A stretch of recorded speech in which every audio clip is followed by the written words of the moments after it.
नमस्कार दोस्तों, आज हम बात करेंगे चित्रकला के पेपर के बारे में जो कक्षा 10 का है। दोस्तों आपके लिए क्या है, वेरी मोस्ट इम्पोर्टेंट है कक्षा 10 का चित्रकला का पेपर जो आपको 2023 में नए पैटर्न अनुसार आना है। दोस्तों इस बार आपको 20 नंबर के क्वेश्चन मिलेंगे जो आपको 20 नंबर के हैं। एक क्वेश्चन 1 नंबर का है दोस्तों, आपका पूर्णांक आपका 70 का रहेगा। दोस्तों सबसे पहले नोट दिया है, कह रहा है प्रारंभ के 15 मिनट परीक्षार्थियों को प्रश्न पत्र पढ़ने के लिए निर्धारित हैं। निर्देश पहला दिया हुआ है, कह रहा है अपने अनुक्रमांक दिए गए ड्राइंग शीट के कवर पेज पर स्पष्ट अंकों एवं शब्दों में लिखना। सबसे पहले पेज पर कह रहा है अपना अनुक्रमांक, अपना रोल नंबर अंकों में और शब्दों में लिखना है। इसके बाद कह रहा है तथा केंद्र कह रहा है व्यवस्थापक को हस्ताक्षर मुक्त मोहर प्रत्येक प्रपत्र पर लगवाकर कक्ष निरीक्षक से सभी पृष्ठों पर हस्ताक्षर करवाना है। सभी पृष्ठों पर जो भी आप जिसकी भी ड्यूटी लगी होगी उसके सिग्नेचर करवाना है आपको। फिर आपको दिया है दूसरा, कह रहा है प्रश्न पत्र का, खा और गा 3 खंडों में विभक्त हैं, अलग अलग 3 खंडों में विभक्त हैं। कह रहे तीनों खंडों को हल करना कह रहा अनिवार्य है। सबसे पहला देखते हैं हम लोग खंड का। खंड का में दिया हुआ है दोस्तों, कह रहा है इस खंड में आलेखन कला अथवा प्राविधिक कला में के प्रत्येक के बहुविकल्पीय प्रश्न हैं 20। कह रहा है जिसमें से किसी एक के 20 बहुविकल्पीय प्रश्नों के उत्तर देने हैं हमें। या फिर आपको प्राविधिक कला करनी है या फिर आपको आलेखन कला दोस्तों करनी है। और आलेखन कला या फिर प्राविधिक कला में से आपको 20 क्वेश्चन करने हैं, 20 बहुविकल्पीय करने हैं। दूसरा दिया हुआ कह रहा आपके द्वारा आलेखन कला अथवा प्राविधिक कला में से जिस भाग का चयन किया गया हो उसे OMR शीट पर अवश्य अंकित करें। या फिर आप आलेखन कला कर रहे हैं या फिर प्राविधिक कला, उसको OMR शीट पर भरना है दोस्तों। पहला देखते हैं आलेखन कला। आलेखन कला में आपके बहुविकल्पीय प्रश्न हैं 20 आएंगे, जिसमें कि सबसे पहला है, कह रहा है मुख्य रंग कितने होते हैं। कह रहा है मुख्य रंग कितने होते हैं। ऑप्शन दिए हैं 3 होते हैं, 2 होते हैं, 5 होते हैं या 7 होते हैं। तो दोस्तों मुख्य रंग हमारे कितने हो जाते हैं, 3 होते हैं दोस्तों मुख्य रंग। अगला कह नेक्स्ट कह रहा है इनमें से कह रहा है शीतल मतलब कह रहा है ठंडा रंग कौन सा है। कह रहा है इनमें से शीतल रंग मतलब ठंडा रंग कौन सा है। कह रहा है हरा है या लाल है या नारंगी है या पीला है। तो कौन सा हो जाएगा हमारा, हरा क्या है, एक शीतल ठंडा रंग है। थर्ड क्वेश्चन कहता है, कह रहा है इनमें से कौन सा रंग गर्म है। कह रहा है इनमें से कौन सा रंग क्या है, गर्म है। लाल, नीला, हरा या धानी, कौन सा रंग कह रहा है गर्म होता है। तो कौन सा हो जाएगा हमारा, लाल रंग क्या है, गर्म होता है। अगला क्वेश्चन कह रहा है चौथा नंबर का, कह रहा है ओस्ट वाल्ड चक्र में कह रहा है कितने रंग होते हैं। ओस्ट वाल्ड चक्र में कितने रंग होते हैं। पहला कह रहा है ऑप्शन 8 होते हैं या 7 होते हैं या 6 होते हैं या 5 होते हैं। तो ओस्ट वाल्ड चक्र में कितने रंग हो जाएंगे हमारे, 8 रंग हो जाएंगे दोस्तों। ओस्ट वाल्ड चक्र में कितने रंग हो जाएंगे, 8 रंग। फिर कह रहा है अगला क्वेश्चन है पाँचवा, कह रहा है निम्नलिखित में द्वितीयक रंग कौन सा है। कह रहा है निम्नलिखित में द्वितीयक रंग कौन सा है। कह रहा है नारंगी है या लाल है या पीला है या नीला है। तो द्वितीयक रंग दोस्तों हमारा कौन सा हो जाता है, नारंगी रंग क्या है हमारा, द्वितीयक रंग है दोस्तों। अगला क्वेश्चन के बारे में बात करते हैं। अगला क्वेश्चन है, कह रहा है तटस्थ रंग कौन से हैं। तटस्थ रंग कौन से हैं, सफ़ेद काला है या नारंगी पीला है या लाल नीला है या हरा पीला है। तो तटस्थ रंग कौन सा हो जाएगा दोस्तों, तो हमारा होगा सफ़ेद काला, एक क्या हो जाएगा, तटस्थ रंग हो जाएगा दोस्तों। नेक्स्ट क्वेश्चन की बात करते हैं। नेक्स्ट क्वेश्चन है, कह रहा है नेक्स्ट क्वेश्चन प्राथमिक अथवा मुख्य रंग कौन कौन से हैं। प्राथमिक अथवा मुख्य रंग कौन कौन से हैं। ऑप्शन दिए हैं, कह रहा है हरा आसमानी पीला या फिर कह रहा है लाल नीला पीला या कह रहा है काला सफ़ेद भूरा या नारंगी धानी और आसमानी। तो प्राथमिक अथवा मुख्य रंग कौन सा दोस्तों हो जाएगा हमारा, ये हो जाएगा हमारा लाल नीला पीला। ये क्या हो जाएंगे हमारे प्राथमिक अथवा मुख्य रंग हो जाएंगे दोस्तों। नेक्स्ट क्वेश्चन कह रहा है कौन से रंगों का माध्यम पारदर्शी होता है। कौन से रंगों का माध्यम पारदर्शी होता है। कह रहा है जल रंग मतलब वाटर कलर या फिर कह रहा है तेल रंग या कह रहा है एक्रेलिक रंग या पेस्टल रंग। तो कौन से रंगों का माध्यम पारदर्शी होता है, तो कौन सा हो जाएगा दोस्तों हमारा तेल रंग। तेल जिसके क्या आर पार भी देखा जा सकता है, तेल रंग क्या है, पारदर्शी माध्यम होता है उसमें। कह रहा है सफ़ेद का विरोधी रंग कौन सा होता है। सफ़ेद का विरोधी रंग कौन सा होता है, काला होता है या नीला होता है या आसमानी होता है या नारंगी। तो सफ़ेद का विरोधी रंग कौन सा होता है, काला होता है दोस्तों। कौन सा होता है, काला होता है। अगला क्वेश्चन कह रहा है 10वां है, कह रहा है लाल रंग में नीला रंग मिलाने पर कौन सा रंग बनेगा। किसमें, कह रहा है लाल रंग में नीला रंग मिलाने पर कौन सा रंग बनेगा, बैगनी बनेगा या आसमानी बनेगा या नारंगी बनेगा या भूरा बनेगा। तो कह रहा है लाल रंग में नीला रंग अगर हम मिला देंगे तो कौन सा कलर दोस्तों बन जाएगा, ये बन जाएगा हमारा बैगनी कलर बन जाएगा दोस्तों। नेक्स्ट क्वेश्चन की बात करते हैं। कह रहा नेक्स्ट क्वेश्चन है, पीले में लाल रंग मिलाने पर कौन सा रंग बनेगा। कह रहा पीले में यदि हम कह रहा लाल रंग मिला देंगे तो कौन सा रंग बनेगा। नारंगी बनेगा या धानी बनेगा या बैगनी बनेगा या आसमानी। तो कौन सा दोस्तों बन जाएगा हमारा, नारंगी रंग बन जाएगा। पीले रंग में अगर लाल रंग मिलाएंगे तो नारंगी रंग बन जाएगा। कह रहा द्वितीयक रंग कितने होते हैं, कितने होते हैं दोस्तों द्वितीयक रंग। कह रहा कितने होते हैं, कह रहा 6 होते हैं या 2 होते हैं या 10 होते हैं या 3 होते हैं। तो दोस्तों द्वितीय रंग हमारे कितने हो जाएंगे, 2 हो जाएंगे द्वितीयक रंग। अगला क्वेश्चन कह रहा है, कह रहा है पीले रंग का विरोधी रंग कौन सा होता है। पीले रंग का विरोधी रंग कौन सा है, नीला है या सफ़ेद है या हरा है या धानी है। तो पीले रंग का विरोधी रंग कौन सा दोस्तों हो जाएगा। पीले रंग का हमारा विरोधी रंग होता है नीला होता है दोस्तों। कौन सा होता है, नीला होता है। अगले क्वेश्चन की बात करेंगे। अगला क्वेश्चन है, कह रहा है इंद्रधनुष में कितने रंग होते हैं। 7 होते हैं, 8 होते हैं या 9 होते हैं या कह रहा है 10 होते हैं। तो दोस्तों इंद्रधनुष में हमारे कितने रंग होते हैं, तो 7 रंग होते हैं।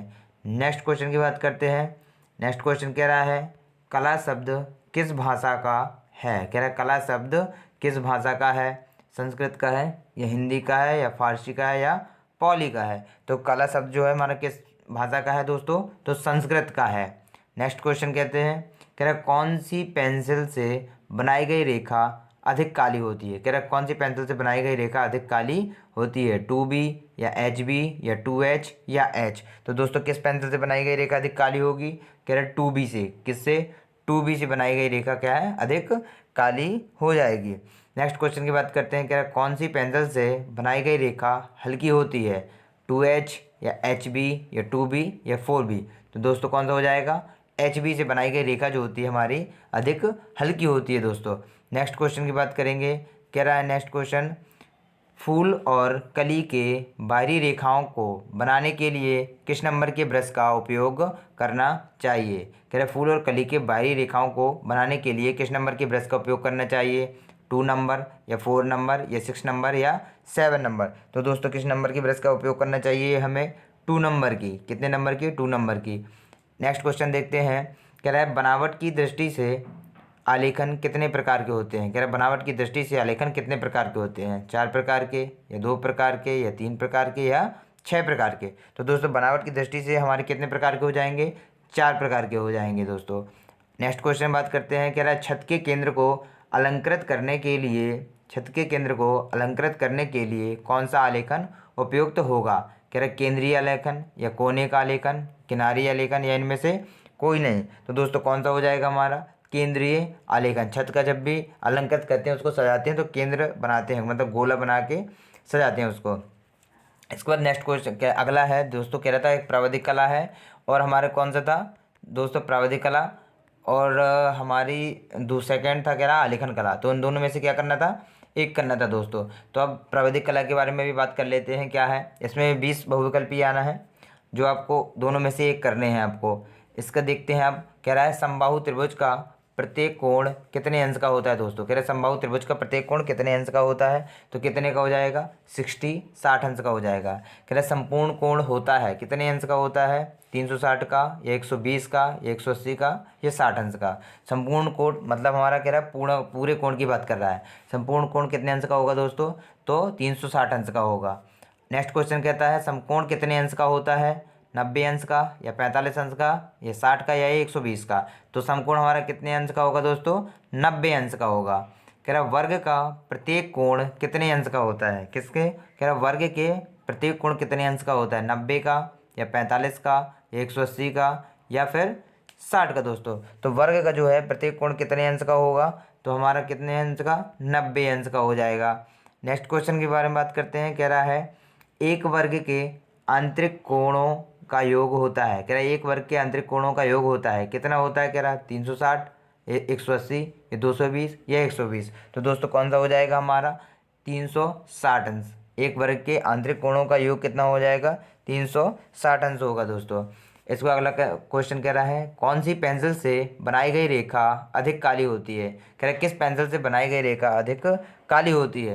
कह रहा है 2B या 2H या 4H या H। तो दोस्तों किससे हो जाएगा, 2B से बनाई गई रेखा 2B पेंसिल से अधिक काली होगी। नेक्स्ट क्वेश्चन के बारे में बात करते हैं। कह रहा है वर्ग की चारों भुजाओं की नाप क्या होती है? वर्ग की चारों भुजाओं की नाप क्या होती है? कह रहे चारों भुजाएं बराबर होंगी या बड़ी छोटी होंगी या आमने सामने बराबर होंगी या इनमें से कोई नहीं। तो दोस्तों वर्ग के चारों भुजाओं की नाप क्या है? चारों भुजाएं आपस में कैसी हो जाएंगी? बराबर होंगी। नेक्स्ट क्वेश्चन के बारे में बात करते हैं। कह रहा मापनी में पहले बड़े मुख्य भाग लिखा जाता है। कह रहा मापनी में पहला बड़ा मुख्य भाग क्या लिखा जाता है? 0 या 1 या 6 या कोई भी अंक। तो दोस्तों कौन सा होता है? 0 से स्टार्ट हो जाता है। आप स्केल में भी देखते हैं पटरी में तो 0 से ही स्टार्ट होते हैं।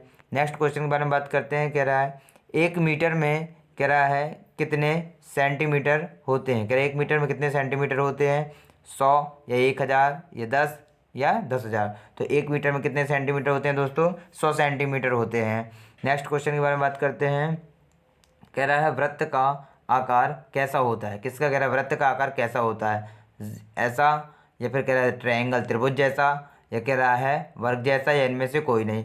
तो कैसा हो जाएगा? वृत्त हमारा कैसा होता है दोस्तों? गोल होता है दोस्तों। कैसा होता है? गोल होता है। नेक्स्ट क्वेश्चन के बारे में बात करते हैं। कह रहा है इनमें से कौन सा आकार आयताकार है? कह रहा है इनमें से कौन सा आकार आयताकार है? कह रहा है ये आयत के जैसा है, ये ऐसा 0 जैसा है, ये मतलब पहले कह रहा था वर्ग जैसा है, ये 3rd नंबर का आयत जैसा है या त्रिभुज जैसा है। तो कौन सा दोस्तों हो जाएगा? कह रहा है इनमें से कौन सा आकार आयताकार है? आयत हमारा दोस्तों कैसा हो जाएगा? आमने सामने की भुजाएं क्या हो जाएंगी? बराबर हो जाएंगी। इसके बाद अगला क्वेश्चन के बारे में बात करते हैं। नेक्स्ट क्वेश्चन है इनमें से कौन सा आकार कह रहा है त्रिभुजाकार है? कौन सा आकार कह रहा है? त्रिभुजाकार है। त्रिभुज के आकार कैसा दिख रहा है दोस्तों? तो हमारा पहले ही नंबर हो जाएगा त्रिभुज के आकार का। नेक्स्ट क्वेश्चन के बारे में बात करते हैं। कह रहा है रेखा किसे कहते हैं? कह रहा है रेखा किसे कहते हैं? दो बिंदुओं के बीच की दूरी को रेखा कहते हैं या कह रहा है एक सीधी रेखा को रेखा कहते हैं या कह रहा है 3 बिंदुओं के बीच की दूरी को रेखा कहते हैं, इनमें से कोई नहीं। तो हमारा रेखा किसे कहते हैं? तो 2 बिंदुओं के बीच की दूरी जो होती है वो हमारी क्या हो जाएगी? रेखा हो जाएगी दोस्तों। फिर कह रहा है अगला क्वेश्चन कह रहा है निम्नलिखित में से कौन एक अधिक कोण है? अधिक कोण क्या होता है? कह रहा है 90 से बड़ा लेकिन 180 से कम। फिर कह रहा है 60 से बड़ा लेकिन 120 से कम, 360 से छोटा लेकिन 180 से अधिक या उपरोक्त सभी। तो क्या हो जाएगा दोस्तों? 90 से बड़ा लेकिन 180 अंश से कम जो होता है वो क्या हो जाएगा? अधिक कोण हो जाएगा। नेक्स्ट क्वेश्चन के बारे में बात करते हैं। कह रहा है समबाहु त्रिभुज किसे कहते हैं? कह रहे समबाहु त्रिभुज किसे कहते हैं? कह रहे इसकी तीनों भुजाओं के अंतःकोण बराबर होते हैं या फिर करके तीनों भुजाएं क्या छोटी बड़ी होती हैं या आमने सामने की भुजाएं बराबर होती हैं या इनमें से कोई नहीं। तो समबाहु त्रिभुज किसे कहते हैं? जिसकी तीनों भुजाएं क्या है? अंतःकोण बराबर होते हैं। तीनों भुजाओं के अंतःकोण कैसे होंगे? बराबर होंगे, उसे समबाहु त्रिभुज कहेंगे। फिर कह रहा है नेक्स्ट क्वेश्चन कह रहा है 180 अंश के कोण को कह रहा है क्या कहते हैं? 180 अंश के कोण को क्या कहते हैं? सरल कोण या ऋजु कोण कहते हैं या अधिक कोण कहते हैं या समबाहु या इनमें से कोई नहीं कह रहा है। तो 180 अंश के कोण को दोस्तों हम क्या कहते हैं? सरल कोण या ऋजु कोण बोलते हैं। फिर इसके बाद वर्ग किसे कहते हैं? कह रहा है वर्ग किसे कहते हैं? जिसकी चारों भुजाएं बराबर हों, जिसकी तीनों भुजाएं बराबर हों, जिसकी दोनों भुजाएं बराबर हों। तो क्या हो जाएगा? वर्ग क्या हो जाएगा? जिसकी चारों भुजाएं आपस में बराबर होती हैं वो क्या हो जाएगा? वर्ग हो जाएगा दोस्तों। फिर कह रहा है 1 डेसीमीटर कह रहा है कितने सेंटीमीटर के बराबर होता है दोस्तों? कह रहा है 1 डेसीमीटर कितने सेंटीमीटर के बराबर होता है? तो 1 डेसीमीटर कितने सेंटीमीटर के बराबर होगा? 10 सेंटीमीटर के। किसके दोस्तों? 10 ऑप्शन दिए हैं 20, 40 और 30। तो कितना हो जाएगा हमारा? 10 सेंटीमीटर के बराबर होता है। नेक्स्ट क्वेश्चन के बारे में बात करते हैं। नेक्स्ट क्वेश्चन कह रहा है 1 मीटर में कह रहा है कितने सेंटीमीटर होंगे दोस्तों? कह रहा है 1 मीटर में कितने डेसीमीटर होंगे, सॉरी। तो कह रहा है 1 मीटर में कितने होंगे? 10 डेसीमीटर या 40 या 20 या 50। तो कितने हो जाएंगे? 10 डेसीमीटर दोस्तों हो जाएंगे। फिर नेक्स्ट क्वेश्चन कह रहा है कौन सी पेंसिल से बनी रेखाएं हल्की होती हैं? कह रहा है किस पेंसिल से बनाई गई रेखाएं अधिक हल्की होती हैं? कह रहा है 1H या HB या 2H या इनमें से कोई नहीं। तो किससे हो जाएगी? 1H से बनाई गई रेखा क्या हो जाएंगी दोस्तों? अधिक हल्की हो जाएंगी। अगला बात करते हैं। कह रहा है खंडखा। खंडखा में कह रहा है खंडखा के प्राकृतिक दृश्य चित्रण अथवा आलेखन कला अथवा प्राविधिक कला में से केवल एक का ही चित्रण करना है। कह रहा है आलेखन कला या फिर प्राविधिक कला या फिर कोई दृश्य चित्रण, ठीक है, इनमें से कह रहा है कोई एक करना है। अब आ गया सबसे पहला उसने दे दिया प्राकृतिक दृश्य। इन तीनों में से कह रहा है एक ही हमें करना है, या फिर आप प्राकृतिक दृश्य का कर दें या फिर आलेखन कला नीचे दिया होगा या फिर प्राविधिक कला, उनमें से कह रहा है कोई एक करना है दोस्तों। तो पहला दिया है प्राकृतिक दृश्य चित्रण। कह रहा है दिए गए कह रहा है ड्राइंग शीट पर 22 × 18 सेंटीमीटर के आयत में ग्रामीण सूर्योदय का दृश्य चित्रण कीजिए। खेत की ओर जाते हुए किसान के चित्र तथा आकाश में कुछ पंछी, गांव की झोपड़ियां तथा कुएं के पास घास चरती एक गाय का चित्र बनाइए। कह रहे चित्रांकन में वाटर कलर या पेस्टल रंगों का प्रयोग करें। चित्रांकन करते समय निम्नलिखित बातों को कह रहा है ध्यान दें। मतलब इनमें से कह रहा है जो ये दिए हैं इनमें से बनाना है कोई एक कह रहा है, और वाटर कलर या फिर पेस्टल रंगों का ही हमें प्रयोग करना है। ये दिया हुआ है दोस्तों। नेक्स्ट इसमें दिया हुआ है खंड अथवा में दिया हुआ है, कह रहा है दिए गए ड्राइंग शीट पर 16x12 सेंटीमीटर के आयत में खिड़की के पर्दे के लिए एक इकाई वाला लयबद्ध आलेखन चित्रित कीजिए। किसका? 16x12 सेंटीमीटर के एक आयत में खिड़की और पर्दे के इकाई वाला एक लयबद्ध आलेखन चित्रित करना है, जिसमें कह रहे किसी भारतीय पुष्प या कलियों एवं पत्तियों का सुंदर संयोजन हो या फिर आलेखन में मछली का लयपूर्ण संयोजन हो तथा रंग योजना उत्तम हो। आलेखन में कम से कम कह रहे 3 संगति वाले जल रंगों का प्रयोग हो। कह रहा है 3 संगत वाले जल रंगों का प्रयोग हो। अथवा में प्राविधिक कला दी हुई है जो 30 नंबर की है। कह रहा है नोट भी दिया हुआ है। कह रहा है निम्नलिखित 5 प्रश्नों में से किन्हीं 3 के उत्तर दीजिए। सभी प्रश्नों के अंक क्या है? समान है। दूसरा कह रहा है रचना में निर्दिष्ट रेखाएं, रचनात्मक रेखाएं एवं अभिष्ट रेखाएं स्पष्ट हों। थर्ड कह रहा है रचना में रचनात्मक रेखाएं ना मिटाएं। फिर कह रहा है चौथा रफकार फुल स्केप पेपर पर कीजिए जो पीछे दिया होगा। इसे भी कह रहे अपने उत्तर पत्र के साथ संलग्न कर दीजिए। इसी में कह रहा है का नंबर कह रहा है 2 असमान वृत्त का और खा अनुस्पर्शी बाहरी उभयनिष्ठ स्पर्श रेखाएं खींचिए। 2 रेखाएं कह रहा है का और खा बाहरी उभयनिष्ठ स्पर्श रेखाएं खींचनी है। खंड खा में कह रहा है एक त्रिभुज जिसकी भुजाएं कह रहा है 4 सेंटीमीटर, 3.5 सेंटीमीटर तथा 3 सेंटीमीटर है। इसके अंतर्गत कह रहा है एक वृत्त की रचना करना है। ये भुजाएं दी है, उन कह रहा है एक वृत्त की रचना कीजिए जो त्रिभुज की तीनों भुजाओं को स्पर्श कर रहा हो। नेक्स्ट कह रहा है एक समद्विबाहु त्रिभुज बनाइए जिसमें प्रत्येक कोण कह रहा है आधार कोण कह रहा है 50 अंश का है तथा कह रहा है इसके अंतर्गत कह रहा है एक अर्धवृत्त की रचना कह रहा है कीजिए। फिर कह रहा है घा नंबर कह रहा है किसी चतुर्भुज का खा गा घा के क्षेत्रफल के बराबर त्रिभुज की रचना कीजिए। फिर नेक्स्ट कह रहा है एक मापनी खींचिए जिसमें 2.5 सेंटीमीटर 1 मीटर की दूरी प्रदर्शित करती है एवं जिसमें 3 मीटर तथा डेसीमीटर कह रहा है पढ़े जा सकें। मापनी का निरूपक भिन्न ज्ञात कीजिए। मापनी पर 3 मीटर 6 डेसीमीटर की दूरी प्रदर्शित कीजिए। ये करना है आपको। तो दोस्तों ये क्या है आपके लिए बहुत ही क्या है महत्वपूर्ण है। खंडगा देखिए, खंडगा में क्या है स्मृति चित्रण है जो 10+10 20 अंक का है। कह रहा है इस प्रश्न की कह रहा है 2 भाग हैं का और खा, दोनों ही भागों का बनाना है हमें। 10-10 नंबर की है। कह रहा है पहला का कह रहा है निम्नलिखित में से किसी एक का स्मृति चित्रण पेंसिल के माध्यम से बनाना है। कह रहा है चित्र की माप कितने होने चाहिए? कम से कम 15 सेंटीमीटर दोस्तों होनी चाहिए। पहला कह रहा है पत्तियों सहित आम बनाना है, 15 सेंटीमीटर होनी चाहिए। फिर कह रहा है दूसरा कह रहा है पत्तियों सहित अनार हो या फिर पत्तियों सहित मूली हो या फिर क्या हो लौकी हो दोस्तों। नेक्स्ट इसी में देख लो क्या है।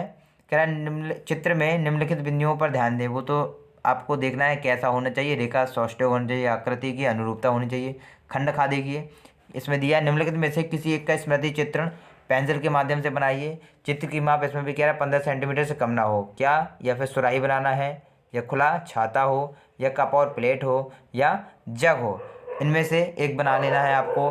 फिर अगला कह रहा है चित्र में निम्नलिखित बिंदुओं पर ध्यान दें। आपको रेखा बता रहा है कैसी होनी चाहिए, वो आपको ध्यान से देखनी है दोस्तों। तो दोस्तों आपका इतना ही है जो आपके लिए क्या है वेरी मोस्ट इंपॉर्टेंट है दोस्तों। अगर आपके लिए क्या है वेरी मोस्ट इंपॉर्टेंट है दोस्तों। अगर आपको वीडियो अच्छी लगती है तो लाइक सब्सक्राइब और शेयर दोस्तों ज़रूर करें। आपके लिए बहुत ही मोस्ट है दोस्तों, बहुत ही मुश्किल से आपके लिए लेके